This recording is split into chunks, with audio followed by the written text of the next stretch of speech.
Very good morning to all of you. स्वागत है आप सभी का आपके अपने परिवार एग्री मंत्रा में। मेरा नाम है ऋषि शर्मा और फ्रेंड्स, आज हम डिस्कस करने वाले हैं आप लोग की भारी डिमांड पे नेशनल सीड कॉरपोरेशन लिमिटेड के 2020 के प्रैक्टिस सेट को आज लेके हम यहाँ पे बात करेंगे। ठीक है, इफ़को के लिए 2 सेशन हम लोग कर चुके हैं जहाँ पे हमने बहुत सारे क्वेश्चंस को डिस्कस किया। जिन लोगों ने नहीं देखा है, डिस्क्रिप्शन बॉक्स में आपको लिंक मिल जाएगी, आप जाके वहाँ पे देख सकते हो। और जितने भी रैपिड फायर हो रहे हैं, मेरा सजेशन आपको है कि आप चाहे किसी एग्ज़ाम के लिए जा रहे हो, आप एएफओ के लिए जा रहे हो, आप एफको एजीटी के लिए जा रहे हो, आप चाहे एनएससी के लिए जा रहे हो, आपको तीनों के लिए तो एग्ज़ाम में पढ़ना है कि नहीं पढ़ना है। तो जब आपके उसी के अकॉर्डिंग आपके सारे क्वेश्चन यहाँ पे रखे जा रहे हैं। अभी तक में मैंने आपको क्या बता दिया, एफओ का आपका सुपर 30 का सीरीज चल रहा है, उसके बाद एफको एजीटी का आपका सीरीज चल रहा है रैपिड फायर का, और एनएससी में आपका दे दनादन का सीरीज चल रहा है। तो यहाँ पे आज हम दे दनादन सीरीज के तहत एनएससी का पेपर सॉल्व करने वाले हैं। लेवल थोड़ा सा मॉडरेट रहेगा, क्योंकि मैंने पहले भी कह चुका हूँ, आज फिर से कहूँगा आपके सामने कि आईबीपीएस एएफओ और एफको एजीटी इन दोनों एग्ज़ाम के अगर कंपेरेटिवली हम देखें तो एनएससी का जो लेवल है वो थोड़ा सा डाउन है। तो यहाँ पेपर हार्ड आने का कोई चांस ही नहीं है। जितने भी बच्चे देख रहे हैं उन सभी के लिए मेरी गुजारिश है, तो सबसे पहले आप लोग जल्दी जल्दी जुड़ जाइए चैनल पे, फटाफट से वीडियो पे आ जाइए, अपने दोस्तों के साथ शेयर कर लीजिए, लाइक कर लीजिए और कुछ इंपॉर्टेंट बात पहले सुन लीजिए, उसके बाद हम सेशन स्टार्ट करते हैं। पहली बात तो इतनी सारी अलग अलग पोस्ट होती हैं, ठीक है, ट्रेनिंग की, मार्केटिंग ट्रेनिंग की, एग्रीकल्चर ट्रेनिंग की, उसमें भी कई सारे अलग अलग पोस्ट होते हैं। एक इंजीनियरिंग का होता है। तो इंजीनियरिंग ट्रेनिंग वालों के लिए मेरा एक नोटिस ये है कि इंजीनियरिंग ट्रेनिंग वालों के लिए हम यहाँ पे आज पेपर सॉल्व नहीं करा रहे हैं, ठीक है। उसके अलावा हम यहाँ पे मार्केटिंग के और जो सीनियर ट्रेनी और ट्रेनी के पेपर हैं, जो प्रीवियस ईयर के, हमने यहाँ पे 2018 और 2019 का पेपर का सेट आपके सामने रखा हुआ है। आज हम उसी के रिगार्डिंग यहाँ पे बात करने वाले हैं और देखने वाले हैं कि कैसा कैसा क्वेश्चन एनएससी पिछले सालों में बनाता आया है, और उसी के बेसिस पे इस साल का पेपर भी हम आपके सामने कॉन्सेप्ट उसका डिस्कस करेंगे। चलिए पहले क्वेश्चन के साथ स्टार्ट करेंगे। देखिए क्वेश्चन में क्या क्या कह रहा है, कैसे कह रहा है।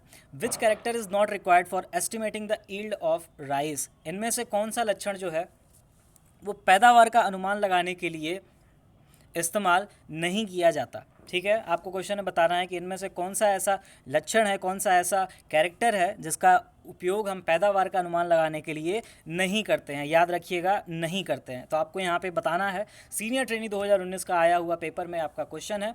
जैसा क्वेश्चन आया है पेपर में, मैंने वैसा ही वैसा आपको सामने रखने की कोशिश की है, ताकि आप ये चीज़ हमेशा जो अपने मन में एक भ्रम पाले रहते हो कि किस लेवल का क्वेश्चन आ रहा है पेपर्स में, ठीक है।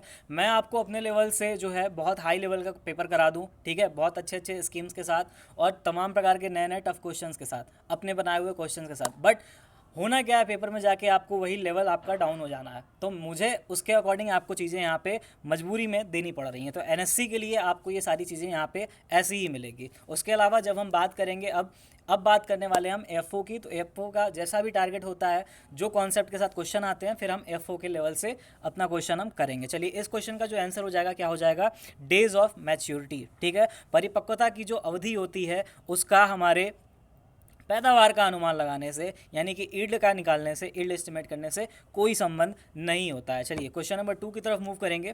विच one of the following is not an ore of aluminium. ये ट्रेनी 2019 का पेपर, मैं फिर से आपसे वही चीज़ कहूँगा कि 2018 और 2019 का पेपर हम यहाँ पे सॉल्व कर रहे हैं, जहाँ पे जिस जिस सेक्टर में जिस जिस पोस्ट के लिए अलग अलग पेपर आए थे आपके, वहाँ पे मैंने पहले भी आपसे डिस्कस किया हुआ कि 2 सेक्शन में आपका एग्जाम होता है, सेक्शन ए और सेक्शन बी, जहाँ पे 70 क्वेश्चन आपके टेक्निकल पोर्शन के रहते हैं और 30 क्वेश्चन मिसलीनियस होते हैं। तो इस 70 क्वेश्चन में किस टाइप के क्वेश्चन एग्रीकल्चर के रखे जाते हैं। अगर मार्केटिंग वाला पोर्शन है तो क्वेश्चन का देखिए अंदर केवल कितना आता है, हेर फेर।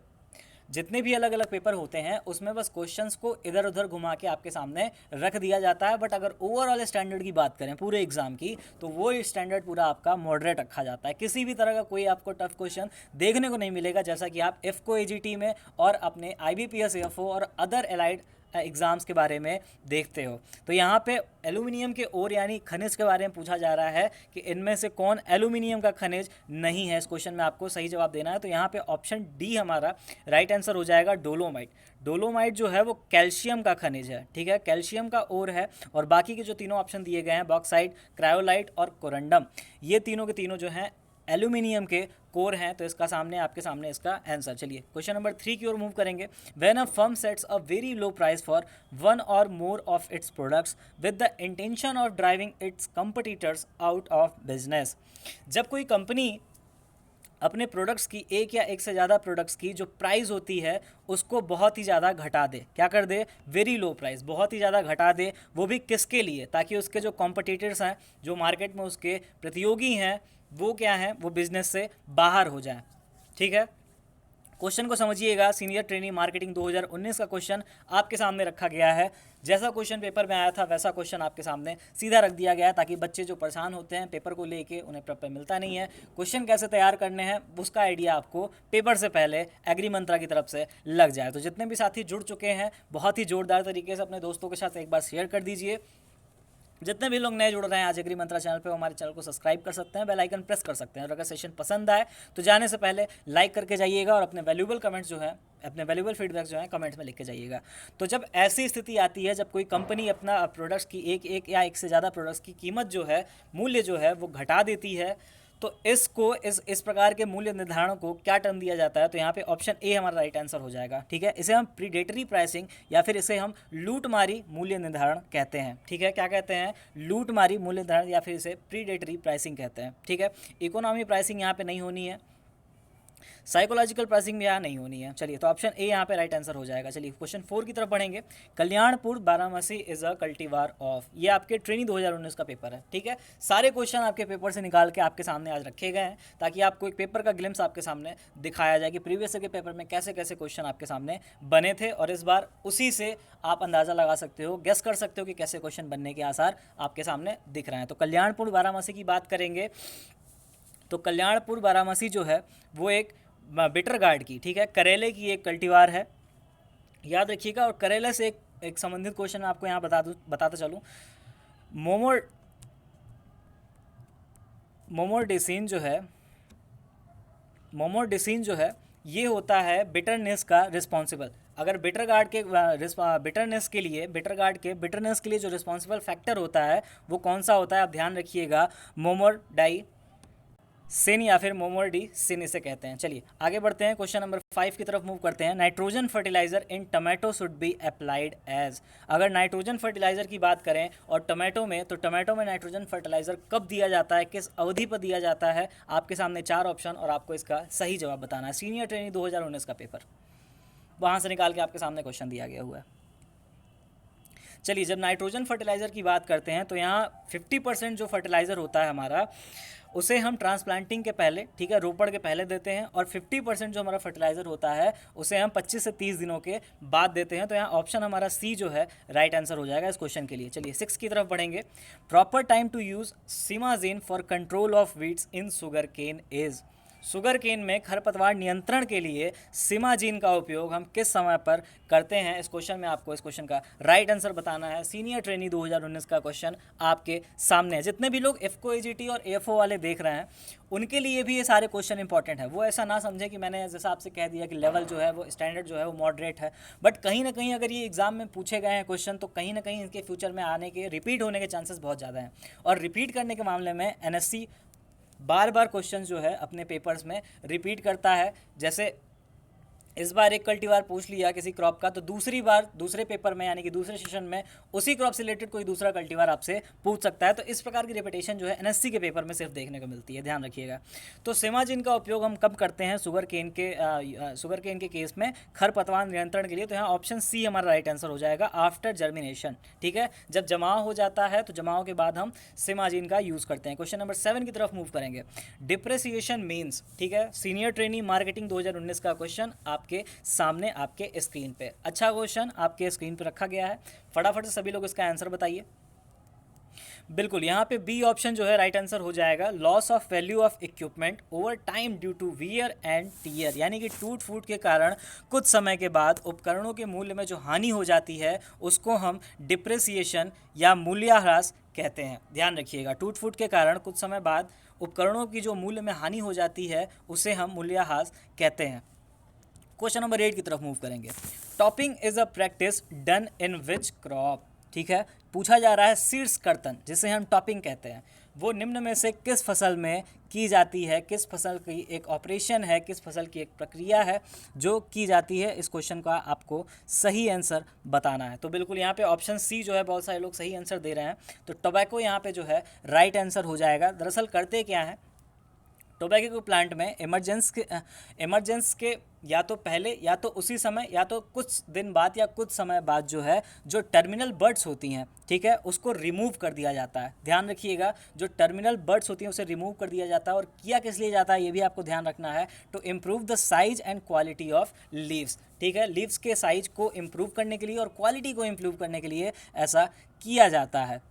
तो हिंदी में क्या कहते हैं, उसको शीर्ष कर्तन कहते हैं, आप ध्यान रखिएगा। उसके अलावा जो अन्य ऑपरेशंस पूछे जाते हैं टोबैको से, जैसे डी सकरिंग पूछा जाता है, प्राइमिंग पूछा जाता है, क्यूरिंग पूछा जाता है, तो ये सारे ऑपरेशन भी जो हैं टोबैको के हैं। चलिए क्वेश्चन नंबर 9 की तरफ मूव करेंगे। The term oligopoly stands for, आपसे पूछा जा रहा है क्वेश्चन में कि ओलिगोपोली से आप क्या समझते हैं इन चारों स्टेटमेंट में से। तो आपको सही जवाब बताना है। सीनियर ट्रेनी मार्केटिंग 2018 का क्वेश्चन आपके सामने। यहाँ पे हम 2 साल के क्वेश्चंस को, जो बहुत ही मेन क्वेश्चन मुझे लगे, मैंने निकाल के आपके सामने रख दिए, ताकि आप एक ओवरऑल एक अंदाज़ा लगा पाओ एग्ज़ाम का क्या पैटर्न चल रहा है।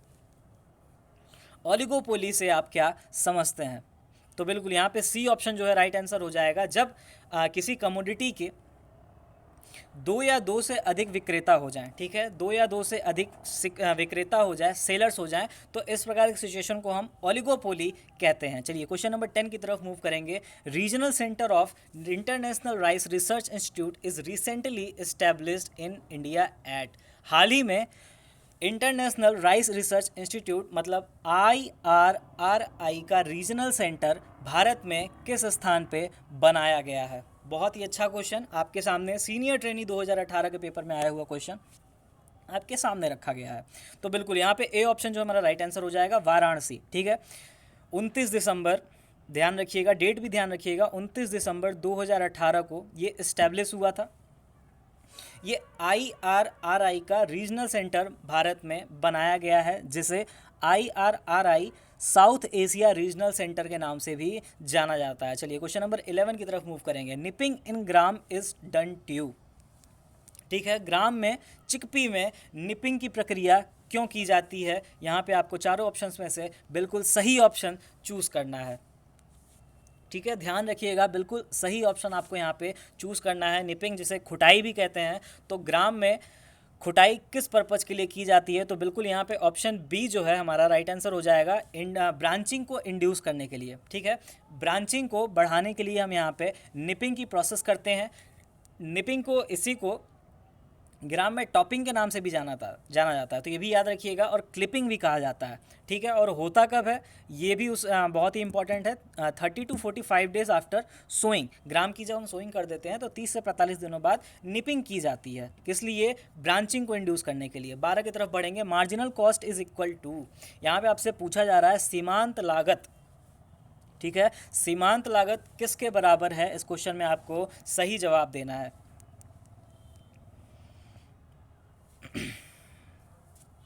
बिल्कुल, सीमांत लागत किसके बराबर है, आपको यहाँ पे राइट आंसर देना है इस क्वेश्चन का। बिल्कुल यहाँ पे ए ऑप्शन जो है राइट हो जाएगा। सीमांत लागत जो है वो कुल लागत या कुल उत्पादन में बदलाव के बराबर होता है। ठीक है, कुल उत्पादन या कुल लागत के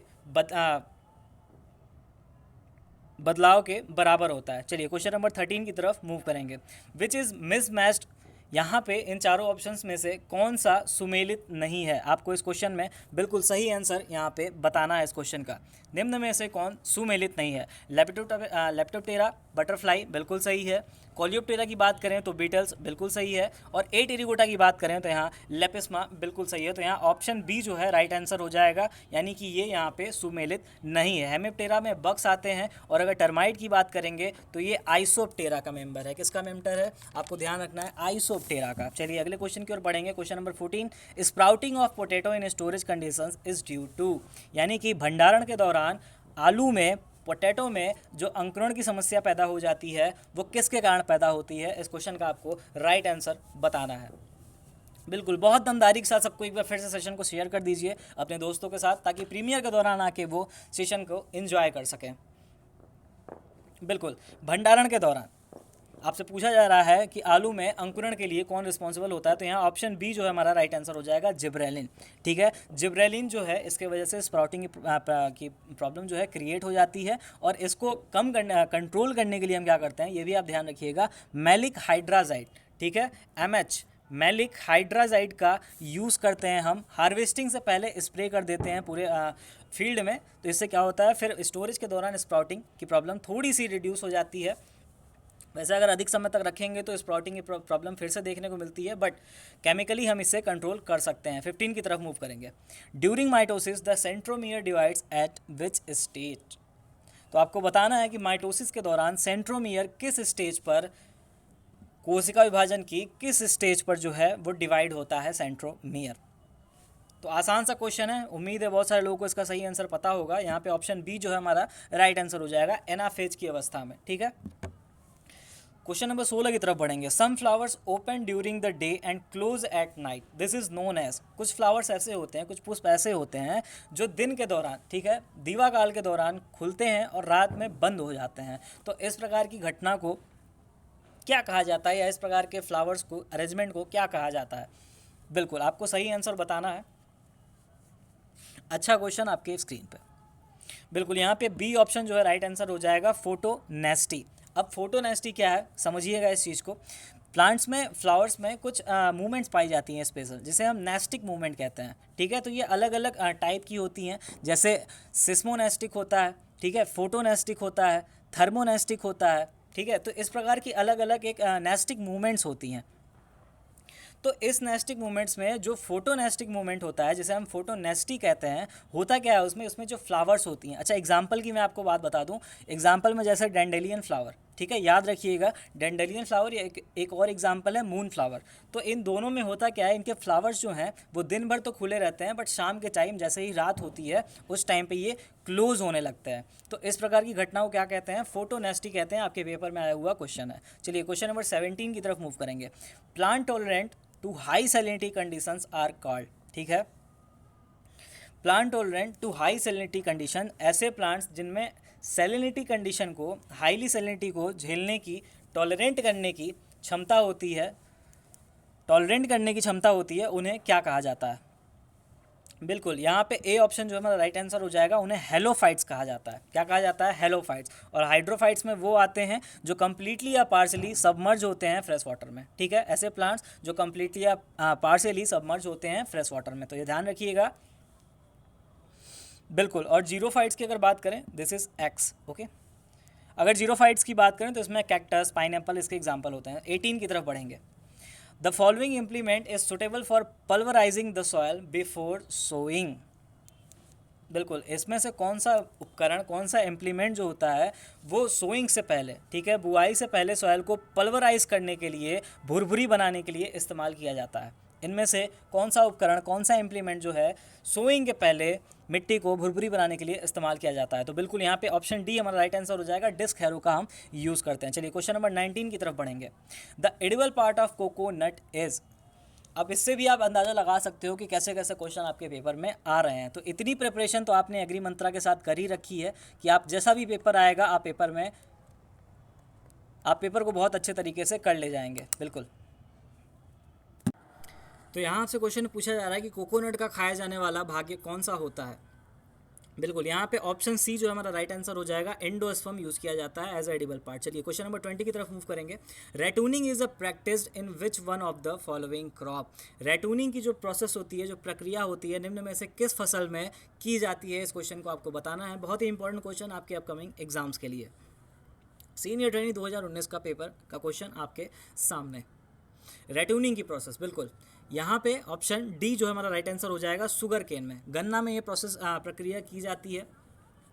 उम्मीद है बहुत सारे लोग रेटूनिंग की प्रोसेस जानते होंगे कि होती क्या है। जो लोग नहीं जानते हैं वो लोग जान लीजिए कि जैसे हमने एक बार में अपना शुगर केन का क्रॉप लगाया फील्ड में, ठीक है, अब क्रॉप के हार्वेस्टिंग के बाद जो स्टेम के स्टबल्स रह जाते हैं, जो स्टबल्स रह जाते हैं, यानी कि जो अवशेष रह जाते हैं कटाई के उपरांत, हार्वेस्टिंग के उपरांत, उनको क्या करते हैं, जो ग्राउंड पोर्शन के नीचे वाले होते हैं उनको एज इट इज़ छोड़ दिया जाता है।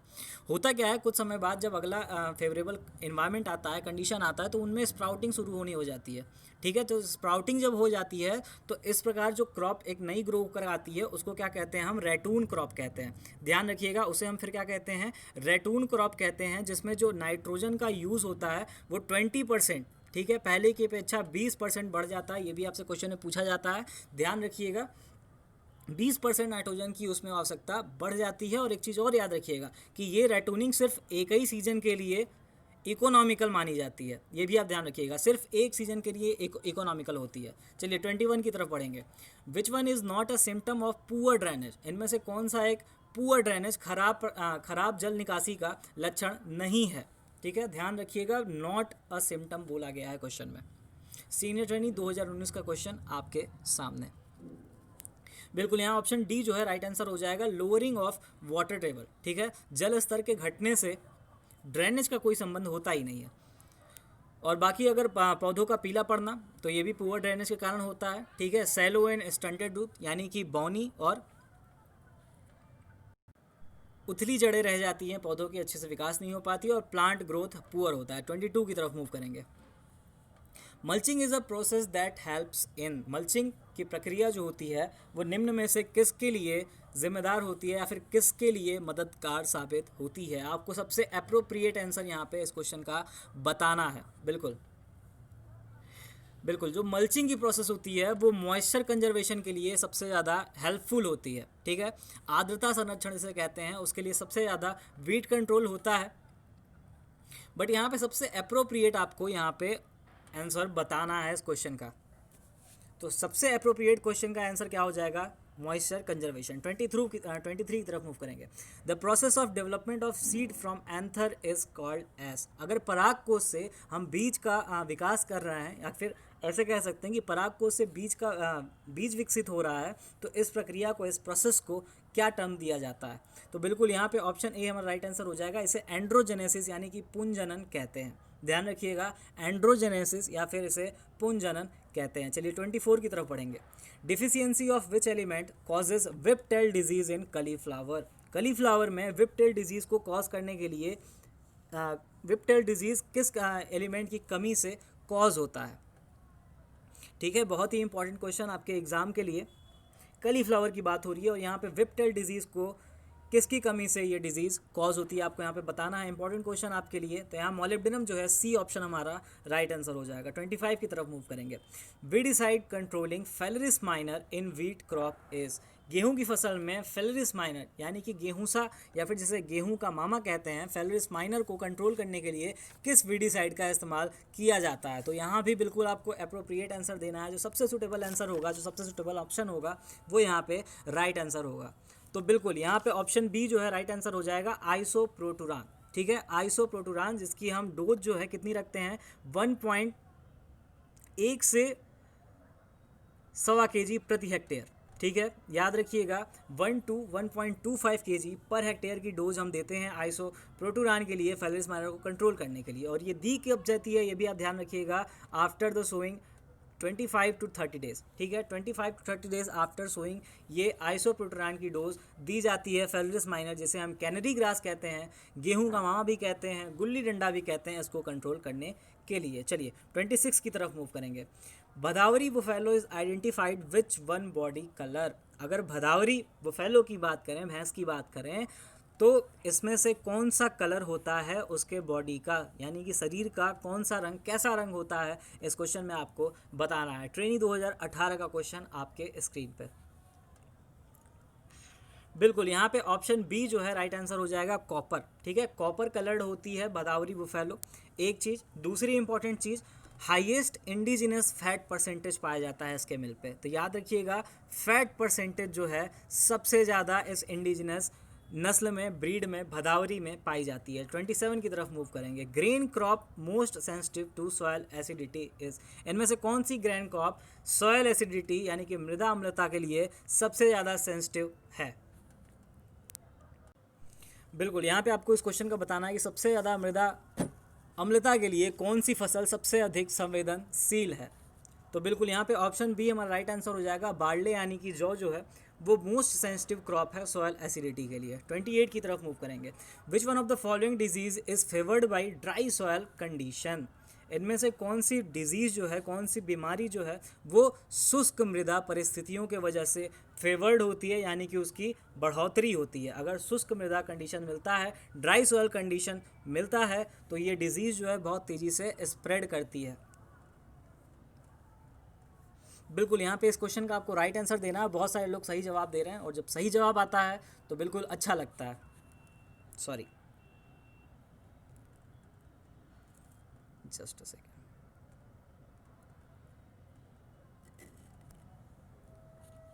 बिल्कुल,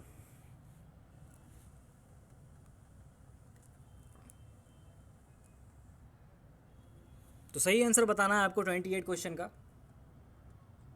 बिल्कुल, यहाँ पे ऑप्शन सी जो हमारा राइट आंसर हो जाएगा, कॉमन स्कैब ऑफ पोटैटो, यानी कि आलू का सामान्य स्कैब जो है यहाँ पे सॉयल ड्राई सॉयल कंडीशंस में बहुत ज़्यादा फेवर्ड होता है। तो एक चीज़ यहाँ पे एक और ध्यान रखिएगा कि कॉमन स्कैब ऑफ पोटैटो की बात करेंगे तो ये एक फंगस से होने वाली एक बीमारी है, ठीक है, आप याद रखिएगा। तो जो फंगस इसके लिए रिस्पॉन्सिबल होता है उसका भी नाम आपको याद रखना है, स्ट्रेप्टोमाइसिस स्कैबिस, ठीक है। स्ट्रेप्टोमाइसिस स्कैबिस के वजह से ये प्रॉब्लम क्रिएट होती है, और 3% बोरिक एसिड से ट्रीट कर देते हैं तो फिर ये डिजीज़ जो है समाप्त हो जाती है। 29 की तरफ मूव करेंगे। Which one of the following nutrient is beneficial but not essential to plants, इनमें से कौन सा न्यूट्रिएंट जो है वो बेनिफिशियल तो है बट इसेंशियल नहीं है। क्वेश्चन को अच्छे समझिएगा, थोड़ा सा टेक्निकल टर्म रखा गया आपके सामने कि लाभदायक तो है पर आवश्यक नहीं है, इनमें से कौन सा न्यूट्रिएंट। बिल्कुल, अगर हम बात करते हैं जब न्यूट्रिएंट्स की, तो टोटल फंक्शनल न्यूट्रिएंट्स कितने होते हैं।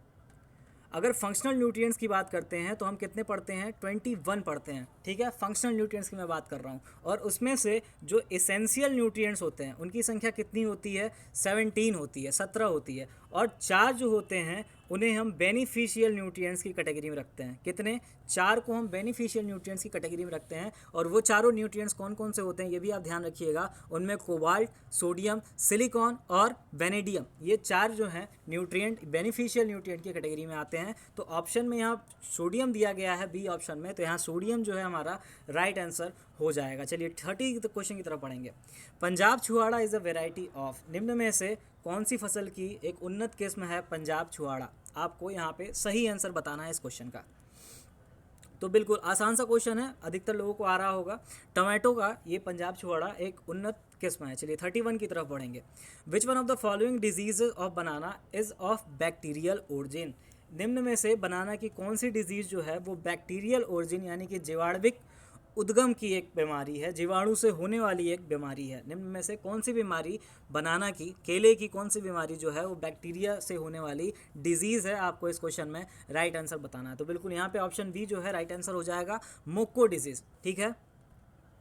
मोक्को डिजीज़ जो एक बैक्टीरिया से होने वाली डिजीज़ है, और बैक्टीरिया कौन सा, पैथोजन कौन सा है ये भी आपको ध्यान रखना है, रालस्टोनिया सोलेनेसेरम, ठीक है, ध्यान रखिएगा। और पनामा डिजीज़ की अगर बात करेंगे तो ये एक फंगस से होने वाली डिजीज़ है, ठीक है। और बंची टॉप जो है ये एक वायरल डिजीज़ है। कौन सी है, वायरल डिजीज़ है। और जितने भी डिजीज़ यहाँ पे दिए गए हैं बनाना के सारे इंपॉर्टेंट हैं। 32 की ओर बढ़ेंगे। Plant nutrient increasing disease resistance in plants is, निम्न में से कौन सा प्लांट न्यूट्रिएंट, कौन सा पोषक तत्व जो है, पादप पोषक तत्व जो है वो प्लांट्स में डिजीज़ रेजिस्टेंसी को बढ़ाता है, ठीक है। इस क्वेश्चन में आपको इस क्वेश्चन का राइट आंसर देना है। प्लांट्स में कौन सा ऐसा पोषक तत्व है, प्लांट न्यूट्रिएंट है जो डिजीज़ रेजिस्टेंसी को इंक्रीज़ करता है, बढ़ाता है। तो बिल्कुल यहाँ ऑप्शन बी जो है राइट आंसर हो जाएगा, फॉस्फोरस का काम यही होता है। चलिए 33 की तरफ मूव करेंगे। Which one of the following is an exotic breed of goat, है ना। आपको इस क्वेश्चन में बताना है कि बकरी की कौन सी नस्ल जो है एग्जॉटिक है यानी कि विदेशी है, निम्न में से। बिल्कुल यहाँ पे ए ऑप्शन जो है राइट आंसर हो जाएगा, एल्पाइन, ठीक है। एल्पाइन जो है एक विदेशी नस्ल है, और बाकी की तीनों यानी कि ब्लैक बंगाल, चीगू और जकराना, ये तीनों की तीनों जो हैं वो इंडिजिनस ब्रीड हैं। चलिए 34 की तरफ बढ़ेंगे।